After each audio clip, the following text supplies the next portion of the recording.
Water is the lifeblood of economies and societies everywhere. Without it, life as we know it cannot exist. The impression that fresh water is plentiful is, I'm afraid, no more than that, an impression. Africa is especially vulnerable. Across Africa, some 350 million people, 1/3 of the population, do not have access to safe water.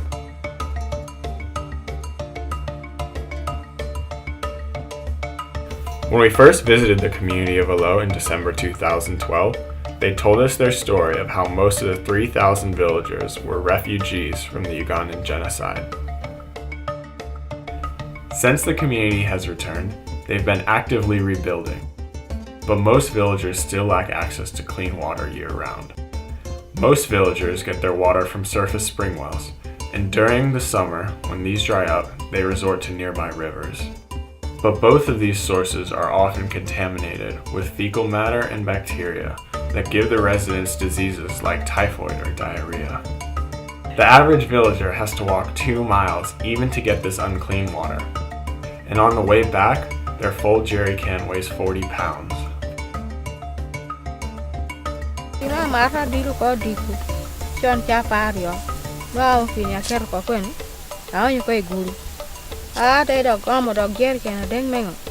Maybe you bang. I can't get it.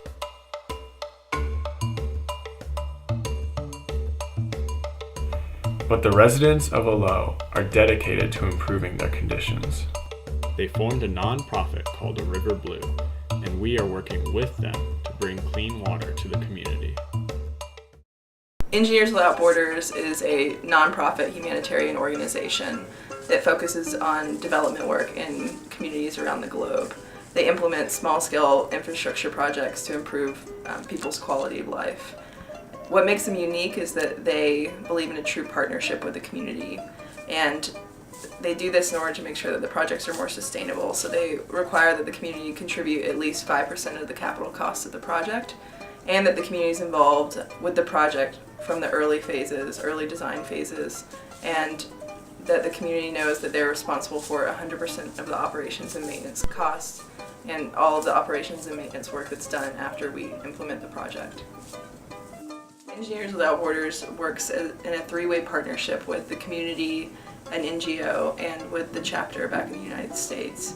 And the way that our specific project was started was a NGO in northern Uganda called a River Blue approached Engineers Without Borders USA on behalf of the community of Oloo. Subsequently, EWB matched a River Blue in Oloo with the Georgia Tech chapter of Engineers Without Borders in September of 2012. Working together, EWB, a River Blue, and the Oloo community determined the most critical need for the village is a clean, reliable source of water. This need can best be met through the implementation of a hand pump well. Our team plans on traveling to the community this August to implement Phase 1 of our project. Phase 1 consists of a borehole well and a hand pump. For the borehole well, we had a local contractor complete a hydrogeological survey of the area, and he identified a location with a high likelihood of water at 60 meters. For the hand pump, we decided on an India Mark II hand pump. This was mostly because it's very common in the area around Oloo, and replacement parts are very easy for the community members to purchase. Sustainability is a key element of this project. We do not want to install anything the community can't handle, something they can't maintain. So we've identified 3 ways we can increase community investment in this project. First, we've set up a water board within the community. This water board will maintain the borehole and ensure enough funds are raised to maintain it. Secondly, we've educated people in the community on how to maintain the borehole.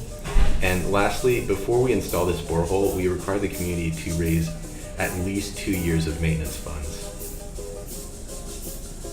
So another really neat thing about Engineers Without Borders and our chapter specifically is that it's 100% student-led and student-run. From the fundraising of all the money, to budgeting for the project, to the technical design, to planning for the trips. It's all done by students, and I think that's pretty impressive.